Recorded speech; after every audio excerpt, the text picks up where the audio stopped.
Well, world, it is Thursday, September 1st, 2022, and looking out the window at Defiance, another beautiful day. Blue skies, sunshine, cool temperatures, a little warmer than yesterday morning, but still very pleasant. The devotion for today is entitled Religion Liberates by Matt Laney. Matt bases the devotion upon Luke chapter 13, verse 14, New Revised Standard Version.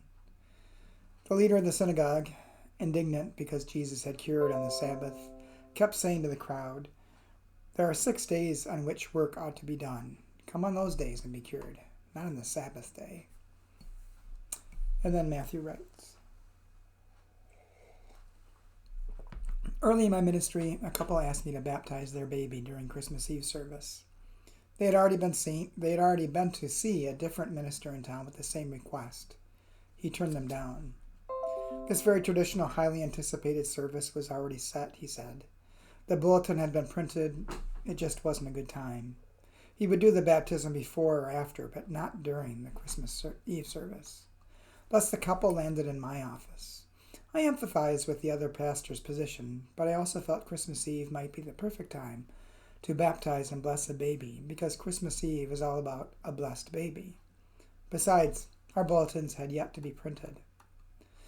The Luke 13 text features a religious professional objecting to Rabbi Jesus healing a woman with a challenging physical condition on the Sabbath.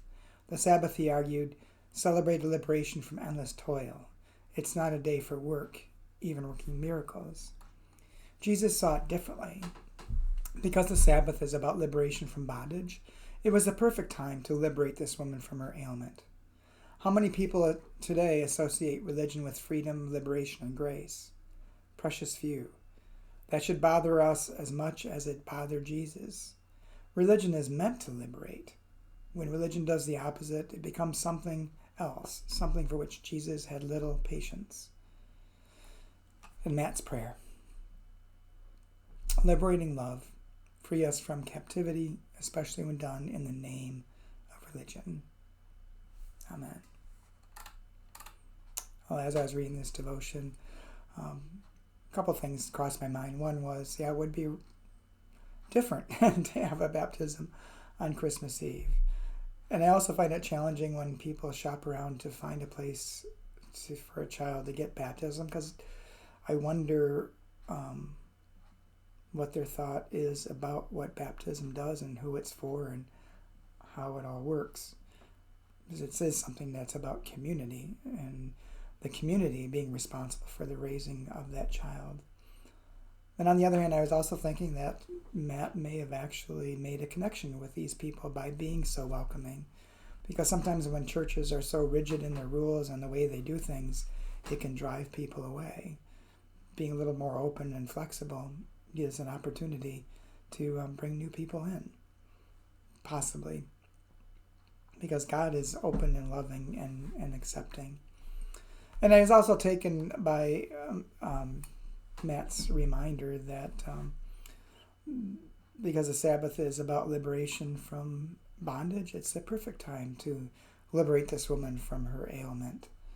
And that's what it should be about setting people free, not tying them down, not binding them with rules and regulations and sin, but setting them free in love with God. Anyway, today is Thursday.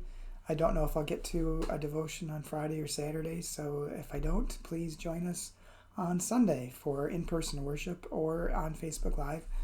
It is a Communion Sunday, so if you're participating from home, have your communion elements ready. And we do celebrate communion on the first Sunday of the month. And we have both regular bread and gluten-free wafers. And we also pass white grape juice and red wine. So a mixture of both to accommodate and welcome everyone. So hope you can join us. Hope to talk to you soon.